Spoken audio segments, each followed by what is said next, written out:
All right, so here we have the third lock I received from that mysterious rich uncle. It wasn't in my wish list because I didn't know about this lock before I received it. But unfortunately, LockPickingLawyer also made a video on this just recently, stealing my thunder. But it is a 6-pin kind of tubular lock that needs some interesting tensioning. And it's made to hold other keys in there, like you would hang this on a house so realtors could get the key to go in and things like that. Let's see, let's zoom in and we'll look at picking it.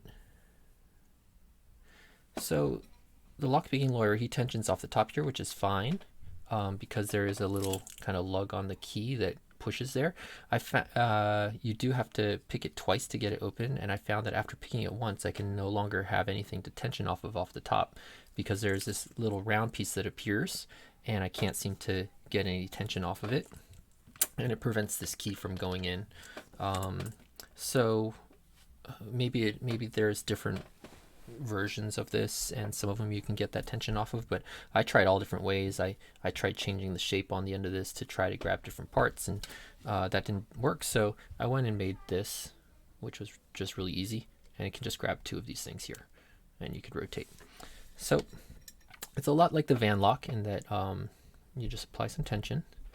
I feel like this needs a lot of tension.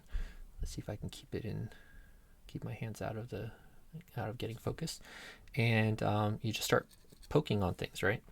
So let's make sure that, all right, so they'll kind of click, and less of an audible click, but more that you feel some rotation on the core. So this pin, I'll say pin 1 is binding there. Pin 2 gave a little bit of core rotation. 3 nothing, 4 nothing, 5 nothing. 6 did a little bit of binding. Let's go back. 5, 4, 3. All right, I'm not getting much. 1 just gave a little bit more rotation. 6 bind and a little bit more rotation. And it doesn't seem like, well, that one bound really tight. I was about to say it doesn't seem like there's much risk of oversetting, but that one just might have overset. Let's see. Yeah, it seems like you can just poke down on it, but this one feels like it might have overset. There, I let off enough to bring that back up. Let's see. A little bit of movement pushing that one. A little bit more movement on that one. Okay, and there, it rotated. So at this point, you could maybe, if you wanted, take some putty and some pins and you could impression your own key, kind of like I did for the van lock. But for this, we'll just keep rotating until the pins pop back up again. There they go, it popped up, and we're not open yet. Can't pull this off, so we just go ahead and pick it again. So put some tension, go and do the same thing, poke down on each of these, poke, and yeah, I have to up the tension because it didn't feel like anything was binding there. Little movement from 1 and 2. Okay, a little bit of binding on that 6. A little bit more movement on 1. Maybe a little movement on 3. Couldn't quite tell. 6 is binding again. 1 had a little bit of binding, but I didn't feel any rotation. Maybe a little rotation there from 3. All right, 6 and 1, keep moving it a little bit, like almost like there's kind of tapered pins in there, maybe like the van lock had. Like just a little tapering on the end that causes that.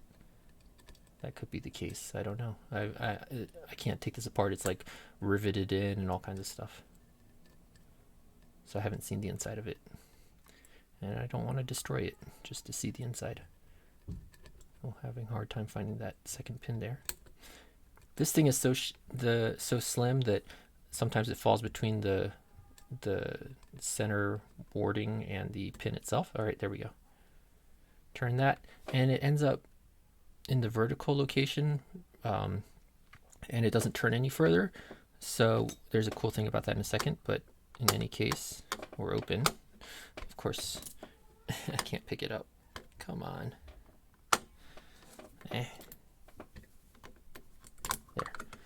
Yeah, and it has this little lever in here.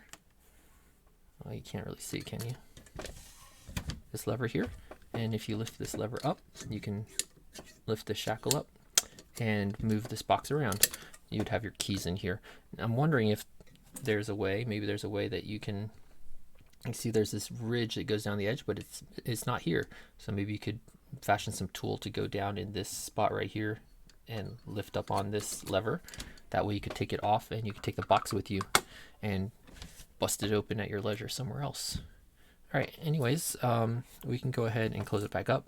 Because it didn't rotate all the way to the point where the pins could pop back up, we can just rotate it back one of the steps and all the pins popped up, and then we only have to pick it once to lock it rather than like the twice to unlock it. So let's go ahead and feel. All right, 6 felt like a little bit something on 6. Well, 4 felt really tight there. Let's see, 4 a little bit more. Might have had a little bit from 5 before the 4 there. I would say more from 5. A little bit from 3 maybe. More from 6, and we got a lot of core rotation there, so we might be close. A little bit from 3. Maybe a little from 2. 1 is binding tight. It's funny, 1 was binding really tight. I thought that was for sure going to be the last one, but it wasn't. Come on, how do I get to 2? Oh no! So it's not spring loaded, so sometimes you don't lose your progress. We can only hope. Hopefully I was in focus that whole time. I don't know, I didn't look at the camera. All right, a little bit of movement from 3.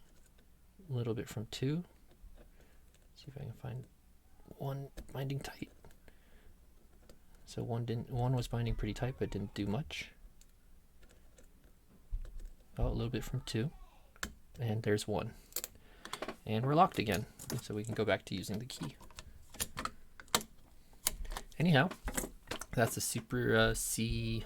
I guess it's like a Realty key box or something like that. All right, thanks.